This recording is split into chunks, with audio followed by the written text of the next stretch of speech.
Hello, this is a recording of a talk originally given to the Clapham Society in September 2021 as part of the Lambeth Heritage Festival. I'm Mike Tuffrey, a local Clapham resident, and this is the story of how my neighbourhood around Aberville Road came into being. The whole story would not have been possible without a lot of help from many people, colleagues in the Clapham Society, also from Streatham Society, Brixton Society, Wandsworth Historical Society, especially the staff at Lambeth Archives and their colleagues at Wandsworth and the London Metropolitan Archives, who collectively managed not to show their impatience with all the dumb questions I was asking them as I set out on my researches. Also, big thank you to the descendants of some of those featured in this story who shared with their family histories and brought the whole story alive. It's still very much a work in progress. There's many gaps, so please do get in touch if you can fill any information gaps or give me any additional insights. It started as a classic Who Lived in My House, but then became But What Was There Before? And in particular, who was Edward Hammond Thompson and George Harris, who were on my original title deeds. Of course, those were very common names: Edward Thompson, George Harris, many thousands of entries on the various websites. And while I could find a death record for Edward Hammond Thompson, there was no matching birth record, which rather stretched a biological credibility, so to speak. And so the chase began, turbocharged by being locked down at home for 18 months during the pandemic.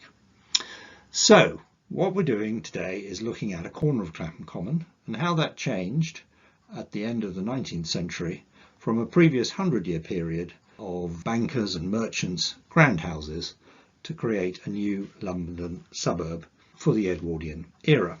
Of course, that basic process has been repeated 100 times in Lambeth and thousands across London. There's nothing particularly unique in the process. What's different is how it happened here, who were the key players, and some curious twists and turns along the way. Let's just look at the shape of the talk. First, I'm going to consider the topography of Clapham, its history, the era of the big houses, especially Clock House, which will feature prominently, and how the process of change kicked off. Then I'm going to take a deep dive and look at Edward Hammond Thompson, who had me right confused for many months. For ease, I shall call him Thompson here. And then we'll focus on the redevelopment of the site, the mechanics, the creation of the street, and at the end I'll try and pull the threads together and make some judgments. So starting with the topography, here is Clapham in around 1750. We have the parish church, the original parish church up on the hill, and a cluster of houses at the northeast end of the common. Indeed, that's the story of Clapham, a small village on a hill with an outlook over the Thames on high ground, so offering fresh air, clean water, and in time this became an escape for the affluent from across the water on the North Bank in the City of London, an escape from the smells, the diseases, the overcrowding. Mansions were being built. Samuel Pepys, for example, came here to spend his last days, died in 1703 on the site of Trinity Hospice along here today.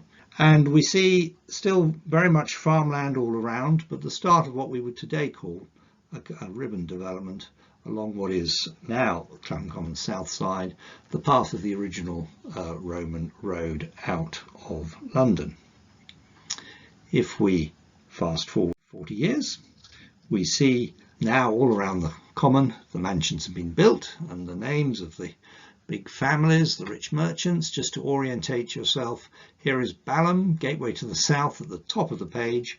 So that is south, this is north towards London. We now have some houses here, which is the focus of our interest. There's Mr. Eyre, I'll say something about him later. We have a collection of Thorntons on this side of the common. And son John was about to move across to Battersea Rise.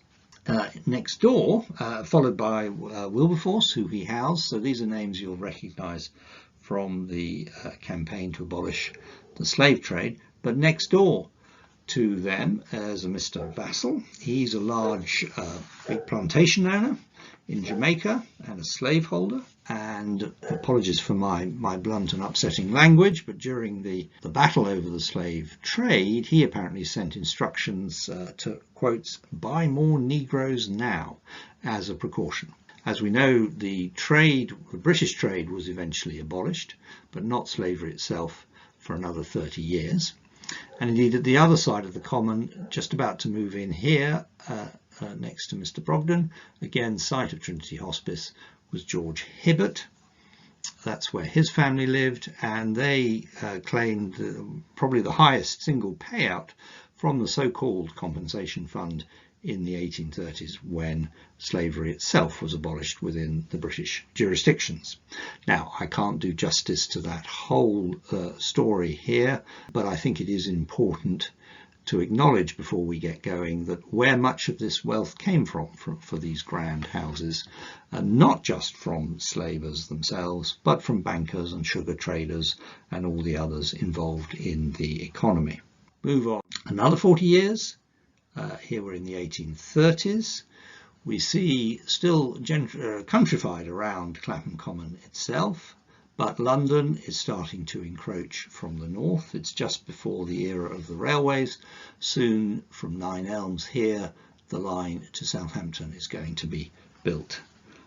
And if we fast forward 60 years to more or less the end of the period of the story we're talking, here we see around Clapham Common very much now built up. London has well and truly arrived. Indeed, Clapham is part of the London County Council, newly created, crisscrossed with railways. And just to the east of the common, we see Clapham Park. This was the sort of garden, the ambitious garden suburb created by Thomas Cubitt, but never terribly successful and starting to come under pressure. And although we mustn't get ahead of our story, here we see on the corner of Clapham Common some streets starting to be built but not fully occupied. So let's return to the era of the big houses. Here is Clock House, Clapham Common south side, around the turn of the 19th century. Residents of that point, the first resident was Charles Eyre, and we have a recording in the guidebook to the area from James Edwards, companion from London to Brighton. He talks about the seat of Charles Eyre, printer to Her Majesty, and the name comes from, he says, the stables on the southwest are large, and on the top of which is a turret which contains a handsome clock. And if we have a look a few years later, here's the clock house again, here are the large stables, here is the turret and the clock. So let's just look at residents. There were 5 families over the 100 years. First, as I mentioned, was Charles Eyre, printer to the king. The story there is that his father bought the patent to be the official printer, a sort of HMSO of its day. You see the name Eyre on various bills and acts in Parliament at this time. Charles inherited that right, and later his descendants teamed up with William Spottiswoode to create Eyre and Spottiswoode, a publishing house that is still going, I think. Second resident is William Esdale. There's a picture of him. Indeed, I don't have a picture of Charles Eyre, so if anybody knows where there is one, please do get in touch. William Esdale was a banker, a successful banker initially, became a prolific art collector, and the sale of his art collection took a full 16 days at Christie's after his death. As a banker, he lent money on plantations, and the family received so-called compensation in 1838. He actually, in his latter years, banking didn't go well. He withdrew from the business, and the bank had to be rescued by the Bank of England, and that sale notice we saw was actually the Bank of England putting the house up for sale in 1837, and the person who bought that was Thomas Adlington. He was in time a prosperous lawyer.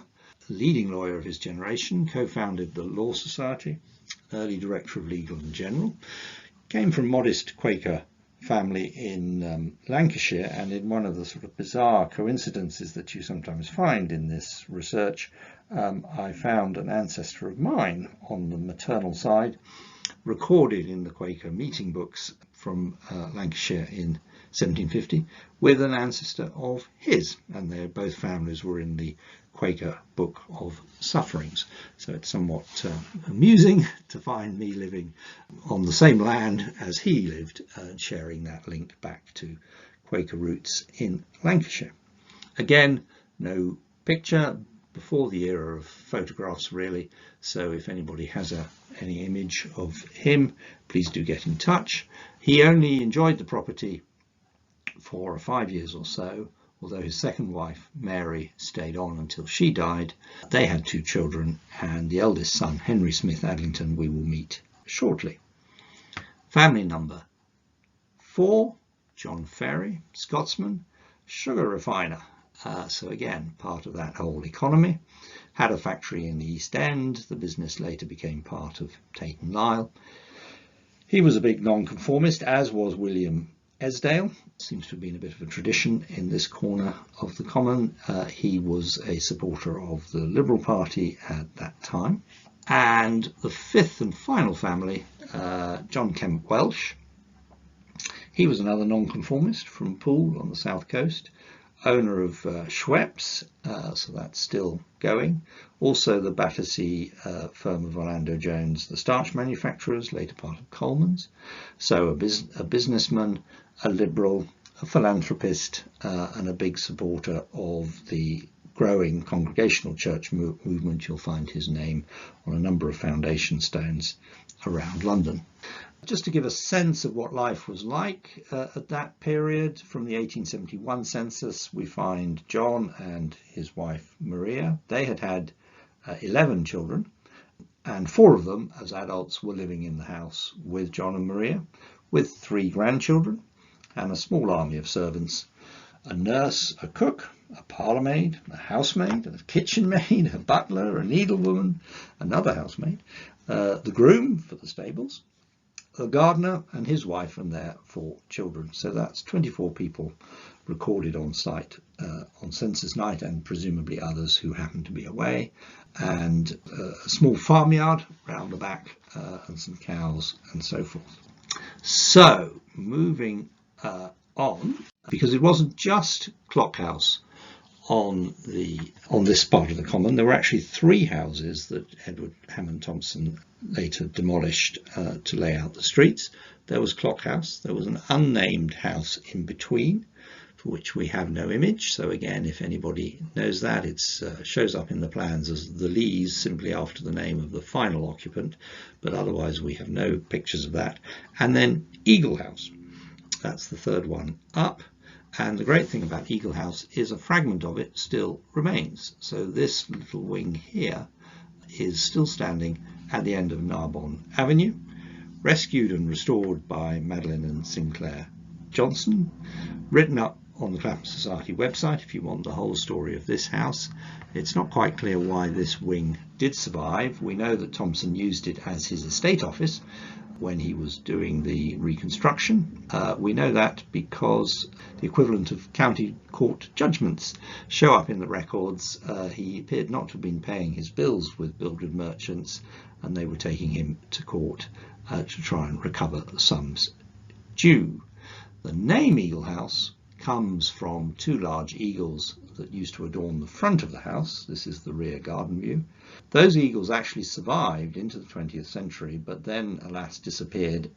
Sinclair has actually had them recently remade, and they've just been installed on the fragment of the house that remains, so well worth a visit. Let's move on to the redevelopment of the area from the era of the great houses. So this map shows the principal developments. We've got Clockhouse, which we'll be talking about, and the farm to the rear, which is where things kicked off. We have Eagle House, and we can now see why the slightly contorted pattern of modern streets had to fit the estate boundaries. There's Elm House to the north, and then Lincoln House here was one of the last to go. Lincoln House was actually renamed from the Cubitt House, so Thomas Cubitt used to live here, and the estate or the fraction of the Clapham Park estate that came onto the market then in the 1890s actually came into the hands of the Liberator Building Society and was caught up in the collapse of that, a fraud conducted by Jabez Balfour MP. He went to jail. He's one of actually quite a long list of crooks with Clapham connections. And to the south, and sort of last to go, was Cavendish House, home of the great scientist Cavendish, giving his name to Cavendish Road. Just to orientate yourself, there's Cavendish Road, and there is Clapham Common south side, as is in those days. It was on this map as Old Brighton Road. So, and just to explain a little bit about the different land ownerships, because I've traced back the ownership of the houses, or rather the land on which the houses were built along the frontage of the common, to Timothy Reed.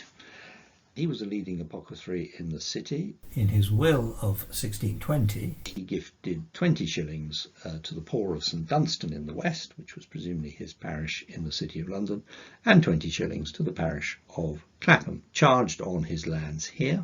His will left them to his wife and then to his kinsmen, family members, the Earls or Earleys, and we find that they came into the hands of the Hankey family, because the will of Sir Henry Hankey, when he died in 1737, he is leaving 2 fields, then in the tenure of Thomas Earley, to his son Sir Thomas Hankey, and so on through time. The Hankey family's agent, Charles Druce from Druce the Solicitors, is seen paying the annuity of 20 shillings a year to the church wardens.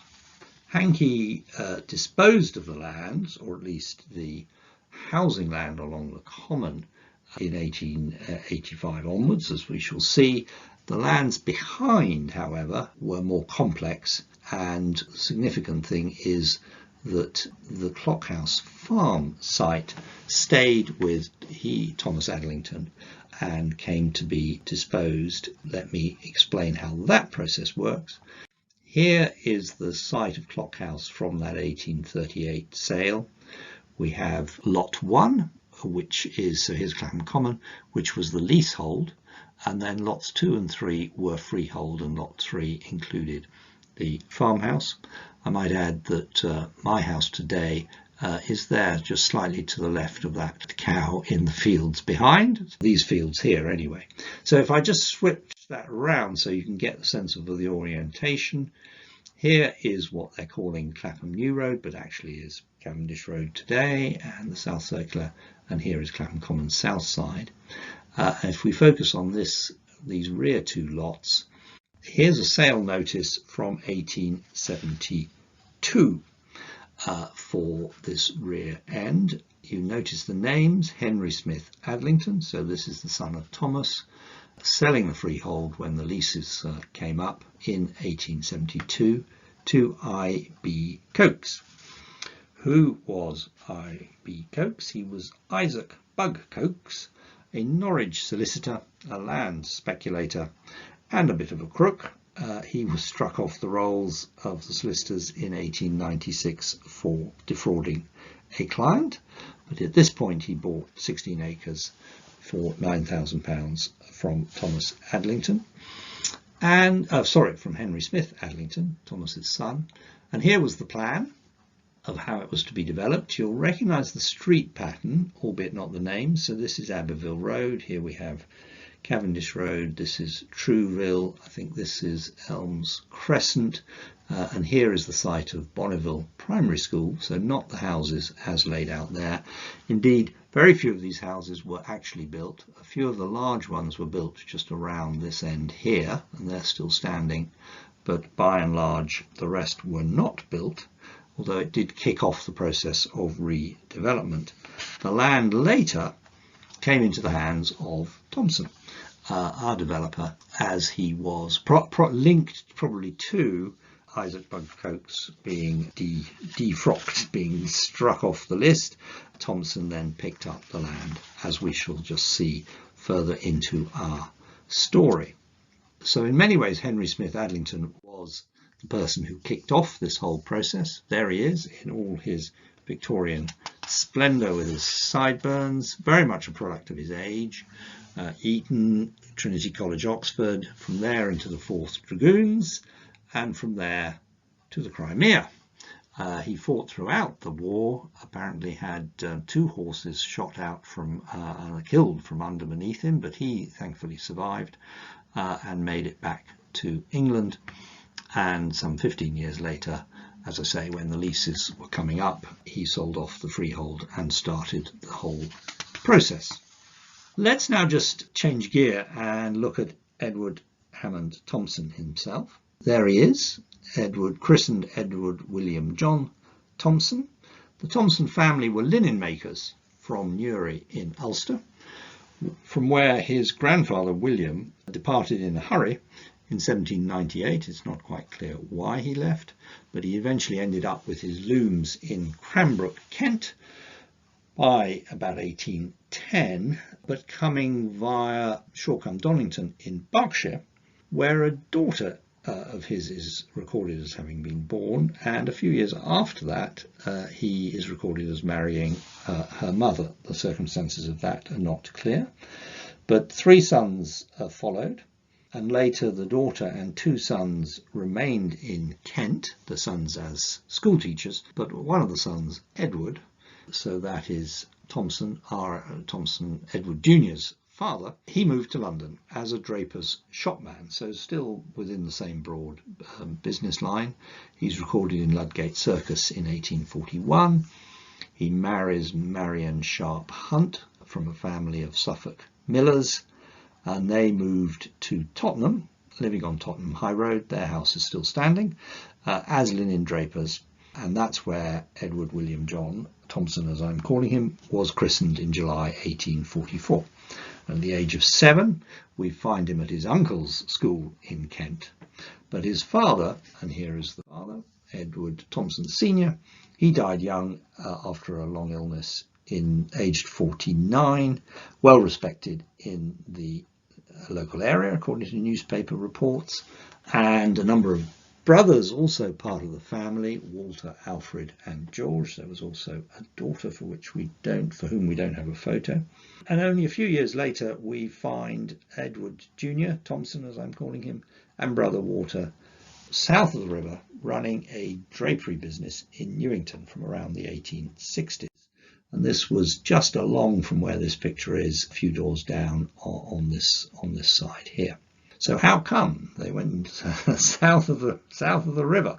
Well, in 1867, Thompson married Mary Hall from Farringdon in Berkshire, and her father was a linen draper, so there's a connection there.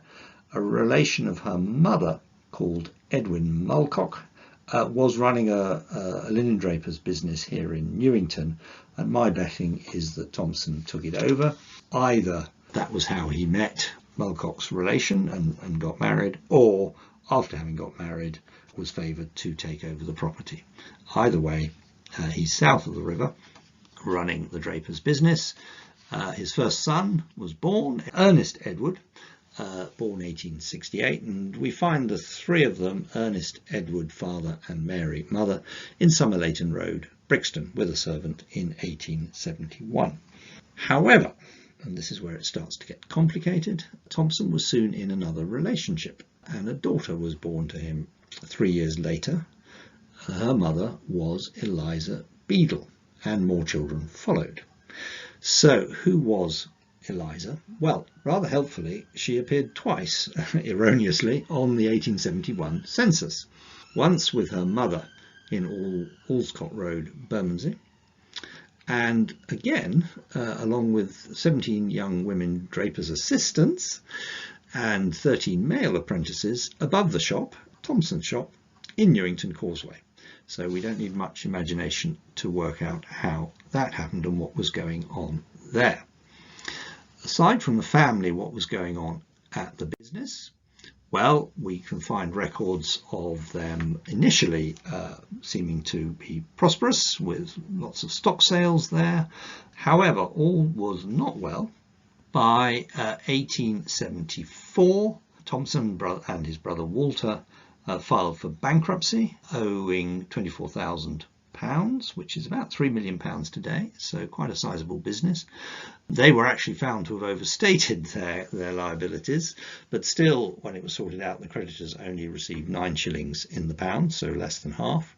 And nearly a year later, another of their businesses was also liquidated, and this time the creditors only got 2 shillings in the pound. Worse, however, was to follow. The brothers ended up at the Old Bailey in 1877, and another brother, Alfred, was caught up in the mess too. A business collaborator, William North, had gone bankrupt, and it was found, well, when it was looked into, a very complex case of falsifying insolvency claims, defaulting on debts, trading in stolen goods, taking money off customers and not supplying the goods, the works. The trial lasted 4 days. Involved 2 QCs, 4 ordinary barristers, 40 witnesses were called for the prosecution, and the defence called 20 witnesses.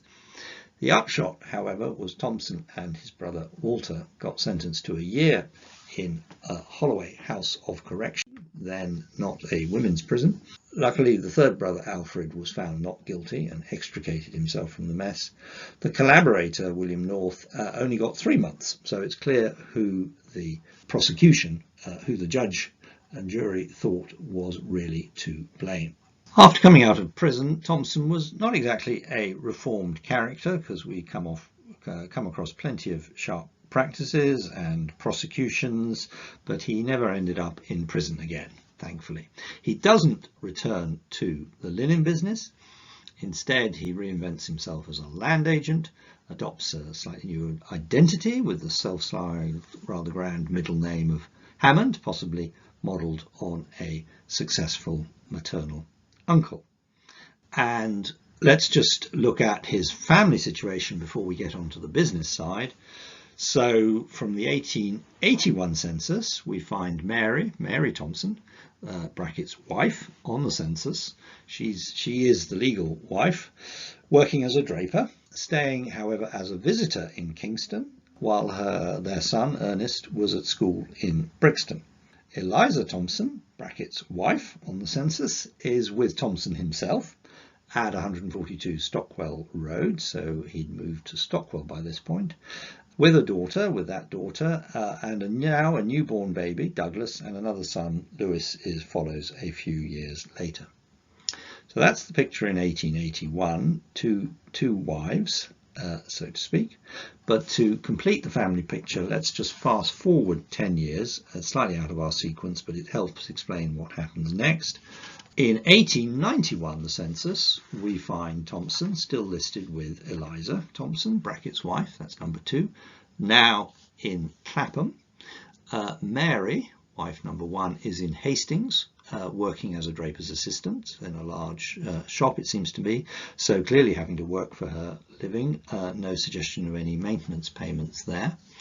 However, over in Battersea on Bridge Road, we find on the census a Maud Thompson, brackets wife, with a servant, a nursemaid, a 9-month-old baby, Edward Howard Thompson, later known as Howard. And there she is, Florence Maud Crane. Her family was from London, father in the medical profession, assistant surgeon or assistant chemist, the records vary. She was educated at the Convent of the Most Holy Sacrament by a French order of nuns in Brompton Square. The family were Catholics. They soon had another son, Horace Reginald, born a year later, known as Reginald. And to complete the story, they did actually marry, Thompson and Maud, in 1908 in Staines, over in West London, which is where Thompson had moved his building business to. But that was after Mary had died. She died in 1894, aged 50, and Eliza also had died, aged 52. So whatever else we might say about Thompson, he was not a bigamist. So he didn't marry. Maud and Thompson didn't marry until after his first wife had died. If we look at the 1911 census, I was right confused by all that, because their claimed marriage date was not 1908, but 1889, carefully 1 year before Howard's birth was the claim, and they both understated their ages, his by exactly 10 years. And in fact, that was when the penny dropped that this Thompson was one and the same person, because up until then I had had 3 family trees on the go to try and make sense of it. But the knocking 10 years exactly off the age, suddenly, as I say, the penny dropped. Let us move on now from the family. So you just have to bear in mind that he's juggling 3 families and 3 sets of children. Let's have a look at his building projects. I'll just show you on the map, and then we'll look in more detail at each one in turn. So as I mentioned, when he came out of prison, he was living in Stockwell. So there is his first project. That was when he was actually as a builder rather than a developer, up on Stockwell Road. The next I found is down in Streatham, where he had a strip of land, Conyers Road, next to the railway line, and he appears to have sold a slice for a water pumping station. We'll take a look at that. Then we have what is the focus of our story today, Clock House and Eagle House on that corner of the Common. He also had an interest in Old Park House on Nightingale Lane on the other side of the Common. Also Bedford Hall, just up near today's Clapham North Underground Station. And the final one I've tracked is Clapham Mansions, or rather Clapham House, another large property demolished to create a block of flats. So interests across our area. Let's just look in some detail at those. These are the shops with houses above, flats above, 2 blocks that he built. This is a photo taken some years later. That pumping station that I mentioned, he appears to have sold a slice to the Southwark and Vauxhall Water Company so they could build their Streatham pumping station, which is still going. In fact, Thames Water are helping just unpick that story, but apparently he sold the land with a restricted covenant that they had to build a building of note. He was planning houses next door and obviously wanted to keep the tone of the neighbourhood up.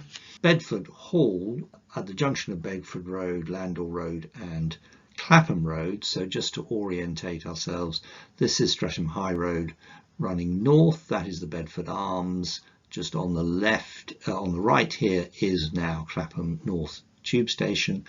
This photo seems to be them laying the tram lines and lowering the level to get under the bridge, which obviously is still there.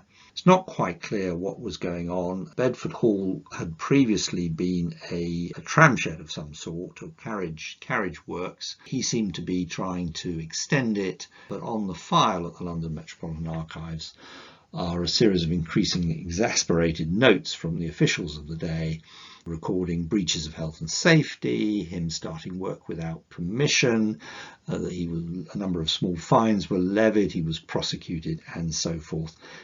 So clearly some difficulty for him and the officials with realising that site, and he was perhaps rescued by the City and South London Railway needing a site for what is now Clapham North Station on the Northern Line. But even then the board minutes record him holding out for an inflated price before he would sell to them. A couple of the other sites, so this is Old Park on Nightingale Lane. The story here is very well set out in Timothy Walker's book Twixt the Common, well worth getting hold of that, both for that story and as a model of how this whole process of redevelopment was going on at the time. Thompson was applying for permission to create new streets here before he owned the site. He'd bought it from the City Bank for probably a slightly knocked down price as they were trying to sell it. They had repossessed it, and he immediately sold it on to some others for development, making a tidy profit along the way. And then the final one we were just looking at, this is Clapham Mansions today, just around the corner from Old Park. Previously the site of a large mansion house, Clapham House. I can't find a picture of that anywhere, so if anybody can help with that, we'd love to hear from you. I think what's significant here is that he chose to erect a block of flats built in 4 phases, completed June 1894.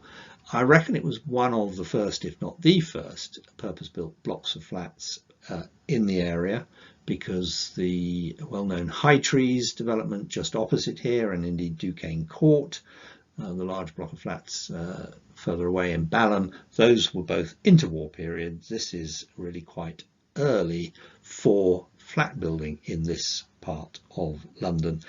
I think he was just a canny judge of the way the market was going.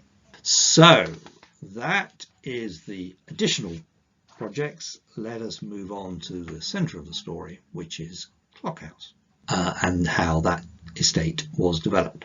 This is the map from the sale notice in April 1885. The process actually had started, and just to orientate yourselves, this is Cavendish Road, this is Clapham Common South Side, here called, I think, Balham High Road. It keeps changing its name. Here we see a plan to lay out a road which subsequently became Clear Avenue. Clearly they were aiming this as a building site, not for occupation. We have Clock House here with the grand stables, this unnamed house which they've called the Lees, and then here is Eagle House just abutting to it. The process actually started some months earlier, November 1884. We find adverts for John Kemp Welch selling off by auction the contents of his house. We know he surrendered the lease back to John Barnard Hankey in December of 1884. The site was put up for sale. Here's the advertisement. So as I said, in April 1885, just note the lawyer handling the sale was Corsellis. We'll come back to him in a minute. The sale went through, sold for 42,500 according to newspaper reports, and almost immediately permission was granted. So here we have the recommendation from the Metropolitan Board of Works architects recommending approval in July. Planners these days don't work so fast as that, but I rather suspect they do a more thorough job. However, the superintending architect would have known the site well. He was George Vullamy, because his uncle Lewis and later his cousin Henry were living just a few doors up along the common, south side, at number 53, which is actually still standing. We also see that the plans are submitted by Wheeler and Hollands, and we'll see them in a minute. So, permission having been granted, the conveyance of Clock House and the Lees between John Barnard Hankey and Thompson took place in March 1886, and almost immediately the houses are demolished. Here is a sale notice for the scrap materials from that demolition by Thompson. Some fascinating detail in there. 2 million stock bricks up for sale, 14 tons of lead, and so forth. Anyway, building work then soon got underway. Thompson laid out the streets, put in the drainage, and the result are streets looking very similar to this. Here is Lynette Avenue, blissfully free of motor cars and indeed rat running, which is our current experience. I don't think the concept of a rat runner had yet been invented. So this was the end product. Often get questions as to the naming of the streets. Lynette, Lessar, Courtly, those names were proposed by Thompson as part of the permission to create the streets and simply accepted by the authorities at the time. There's no indication why he proposed those. I've looked for kind of aged aunts or relatives. Can't find any obvious explanation. I suppose it's possible some of the people who put up the money, which we'll come to in a minute, may have said, well, why don't you name it after our desires? We just don't know. We do know that he originally proposed Lumsden for the 4th Street, and that was rejected by the authorities, presumably because by then they were trying to rationalise duplicate names, and so they simply picked Clear Avenue from a list of substitutes that he'd provided. The others not chosen were Quelch and Clotilde, so residents of Clear may think they had a lucky escape on that one. There is speculation as to why Clear. A few months earlier there was the Battle of Abu Clear as the British Army tried to rescue General Gordon from Khartoum, failed in that endeavour, but the battle was much kind of celebrated at the time, and that may have influenced it. We just don't know. Just to give a sense of what life was like here in Linnet Avenue, we have the 1891 census, and of the just under 80 houses in the street today, 52 were inhabited, so we know about their occupants. 4 are recorded on the census as uninhabited and 6 as building sites, and 10 therefore had still not been started. So the street is substantially complete by 1891. Average occupancy household size is 5. Of course, there may have been some away on census night, but that gives a sense of how crowded, in a sense, the houses were. Not very. 2/3 had a live-in servant, and 2 of the houses actually had 2 live-in servants. There obviously would have been other servants coming in, but that's interesting that they're live-in servants, but only 1. Half had children of 16 years or younger, so in a sense quite a young street. 8 were simply couples, and then there were sort of extended families, but I think the fact that half had families gives you a feel for the nature of the street. However, only 5 heads of household were born locally in the immediate Wandsworth, Lambeth, Brixton and so forth area, from further afield in London, and then for further afield again, a quarter from Ireland, Scotland or overseas. Now, perhaps significantly, the majority, about 2/3, were recorded as employed. Surveyors, clerks, commercial travellers, that sort of lower middle class occupation. A quarter were living on their own means, and 7 were listed as employers. So that gives a feel for the nature of the tenure of the street. And while that's clearly very different from 20 years previously, with that small army of servants serving 1 family, it's perhaps not that dissimilar to today. The servants have become au pairs and nannies. The majority are going out to work rather than pensioners or whatever. And a high proportion born kind of outside of the UK then as now. So that gives you a flavour of the development. Other things going on just on this immediate neighbourhood. We had the police station.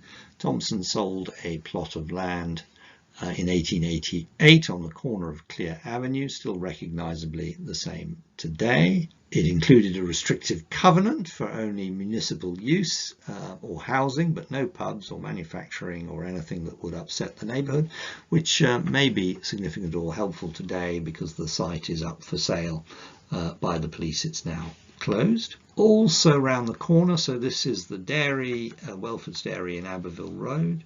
Strictly speaking, this is actually on the Eagle House plot, but Thompson acquired that, both the house on the Clapham Common, as with Clock and the other house, and the fields behind separately, and proceeded slightly after the Clock House development to lay out the streets there, had provision for shops.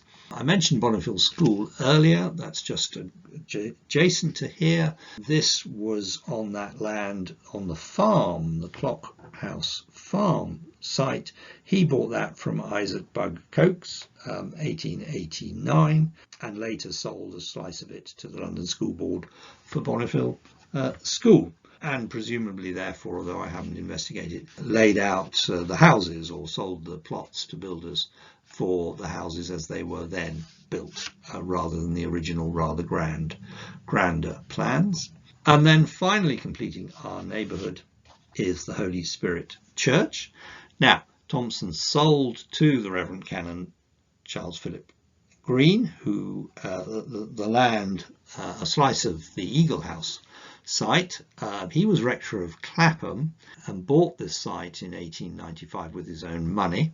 Apparently raised eyebrows at the time, because here was essentially the vicar of Clapham parish, proposing splitting the parish, but he judged that this new neighbourhood needed its own church. There was some opposition to that, and he died in 1908 without having started work building the church. But he had sold off a strip of the land that he'd bought, so the strip that's along Clear Avenue today with the houses on it backing onto the church, he sold that to builders in 1903 and recouped indeed most of the money that he had spent out buying the whole site. So a canny man as well as the vicar. It's possible that his death actually catalysed the issue because he was a popular vicar and the parishioners wanted to do something by way of a memorial, and it was eventually decided to build the church that he'd always wanted, and this opened in 1913. And this picture here we see builders' ladders outside, so it's presumably taken early in 1913 as it was being completed. So there we have it. We have our neighbourhood, we have shops, we have a church, we have a school, we have a police station, we have lots of house. The house is built, the neighbourhood is complete, just in time for the cataclysm that was World War I. So just to complete the story, because it wasn't just Thompson, obviously there were a lot of others involved. So quite a number of builders. George Harris built my side of the street and a side on Cavendish Road. His story is a fairly traditional one of, well, his family moved into London from Essex. He was born in Brixton. He started out as a carpenter and then took overall responsibility for building whole houses, bringing in the other trades. He started with just a few, completed those, sold them on, used the profits to buy more plots, and repeated the process, taking on whole streets. He was based in Stockwell, so very successful. He retired to Herne Hill, lived in Burbage Road, Dulwich, was a pillar of the Herne Hill, the new Herne Hills Baptist Church, almost literally, because here is a foundation stone indicating that he was a big donor to that. His 3 unmarried daughters were also pillars of the church, and they and him and his first wife, their final resting place is in West Norwood Cemetery. In researching the family, there was a bit of tragedy in that the eldest son and his business partner, James Edward, died an accident young at 27, but there was a second son, George. Here he is on the left with his wife and 2 sons, and Derek, I'm featuring their grandson there. I discovered Derek was actually a renowned artist. There he is in his studio. It's worth visiting his website, or rather the website maintained by his family and devotees. I was rather taken by his style. Here is an example of a wood carving, and I was rather tickled to find that one of his commissions was to do book covers for Eyre and Spottiswoode in 1959, so it amused me that here we have this grandson of the builder working for the corporate grandson of Charles Eyre, who was the first occupant of the house on the land. So that's just a little bit about the building. The surveyor, Frederick Wheeler, he was a local architect, born in Brixton, I think lived in Streatham. Quite a lot of commissions in Streatham. This one, the Broadway, is at the St Leonard's Junction on the way to Streatham South. Other building projects, but this one you may find familiar, certainly if you've ever been stuck in a traffic jam trying to get on or off the M4 at the Talgarth Road.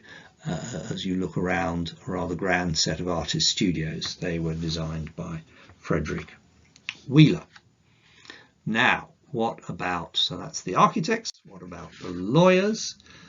Thompson used the firm Cobbold and Woolley. Cobbold, this here we have Henry. He was the son of the founder of the firm. The founder of the firm, his father, had introduced Edward Alfred Woolley as partner. The only trouble is that Edward Alfred Woolley was basically a crook. and committed suicide when his nefarious dealings became clear. Apparently his technique was, well, lawyers at the time would act as sort of mortgage brokers for their clients, introducing them to various building projects and produce the legal paperwork securing the mortgages. The trouble is Edward Alfred Woolley would create a duplicate or a triplicate set of paperwork, use that to get other borrowers to lend their money, but not to a legitimate building project, but to him.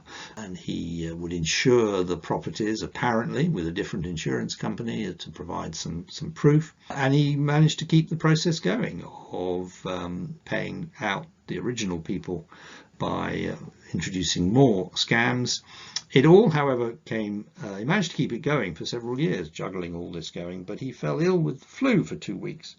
And during that time, various claims came in on the same property to the office, and the colleagues smelled a rat, investigated, it all came out, he committed suicide. Henry Cobbold felt rather bad about this, and according to the family website here, tried to recompense those who had lost out through no fault of his, but of his partner. Apparently the stress drove him to an early grave. So those are the lawyers. Final piece of the puzzle, who put up the money? Because obviously Thompson, he lost his business in bankruptcy, he came out of prison, he would not have had a lot of capital, even if he'd been very successful in his early projects, to have financed the whole thing. And indeed that was not the model. Here we have a fairly typical, I think, cross-section of people putting money into these redevelopment projects. We have an earl, a knight, a vicar, a rich widow, and many others, and you can see that the research is still underway as to who they were, and we have some indications of how much money they each put in. I've circled Henry Nicholas Corsellis. You remember that name from earlier. He was a local lawyer. His father was secretary to the Wandsworth Board of Works, and therefore would have known all the building projects going on or planned to be going on. Henry would have had the inside track on all of that, and I just suspect that he would have put this deal together, got Thompson as the developer, got the lawyers involved, got the financiers involved, put some of his own money involved, but then he drops out from the paperwork. So I rather suspect he extracted his money fairly early on in the project, remortgaged, and obviously offlaid his risk, because people who still had money secured on the properties at the end of the process were most at risk if it didn't come through into profit and they couldn't get their money out. So at the end of all this, did Thompson actually make any money?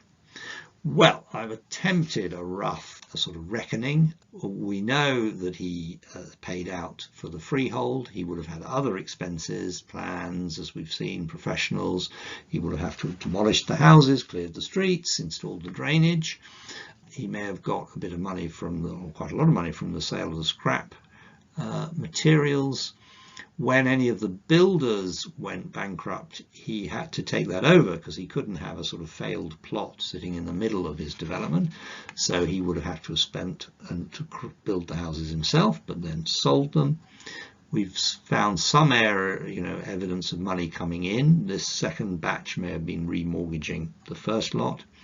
Most significantly, as well as selling some of the land, we sold the police station site, he sold the ground rents to the Prudential Corporation. So the basic sort of capital transactions are purchasing the site for $42,000 and selling the finished estate or the rights to the ground rents on the finished estate, and the freeholds that went with them for about £52,000. So actually not a lot of margin between those two sums for all the expenses that he would have to have paid out and the interest on the borrowing. I presume when the reckoning was done, income did exceed expenditure, but I suspect not by a lot. And obviously if it went wrong, while everybody else would have lost their fees or their small amount of borrowing per head, he would have lost everything and been completely wiped out. Back to bankruptcy, but we found no evidence of that. So there we are. Let's just close out the story by asking what happened to him after this. As I mentioned, he'd finished his projects in Clapham, did some more over in West London, and then moved down to Surrey and jumped on the next bandwagon, which was the movie business, or at least cinemas. He had 3 cinemas. Here is the Cinema Royal in Epsom. I've dated that to 1915 by the, well, today obscure Court and Marshalled film that was showing that day. Found that in sort of obscure websites. Leopard didn't quite change his spots, because we still find a trail of brushes with the law, breach of safety regulations, copyright infringements, and so forth. He lived on till the ripe old age of 88, died in 1932, buried in Epsom Cemetery, the Catholic section, alongside Maud, who died later, their 2 sons, plus Maud's father, mother, and brother. And that therefore ends our story. We should just reflect on it. What's the verdict? Well, I think in housing terms, it was really remarkably successful. The neighbourhood he created has lived on. Others, the big names like Cubitt or Janssen, building larger houses, were not successful. He judged the market well of smaller houses for a single servant and the blocks of flats. As I say, the neighbourhood has thrived despite the ups and downs of the 20th century. Indeed, slightly tongue-in-cheek, the only threat to that came close was the German Luftwaffe. This was a direct hit on Lessar Avenue, but took out quite a lot of the houses. This photo is dated just after the war in 1947. We see some building having started, we see some prefabs on the common, we see what looks like the allotments on the common put in during the war. I've reflected that had the flying bomb landed 50 yards to the south, it would have taken out my house. I wouldn't be here and this story wouldn't have been told. There was a silver lining in that the land was taken over by Wandsworth, who led the rebuilding, and the leases for those original destroyed houses are now in the care of Lambeth Archives. So thank goodness for Lambeth Archives. From those historic leases, I was able to reconstruct quite a lot of this story. So you'll form your own judgment. I'm left with a feeling of some admiration for what Edward Hammond Thompson managed to achieve, despite the brushes with the law, the sharp business practices, and the serial infidelities. So there we have it. It only remains for me to say that if you'd like to know more, then come on a walk around the neighbourhood in a few weeks' time. Do take a look at the Clapham Society website for up-to-date news of events and other walks. Thank you for your interest.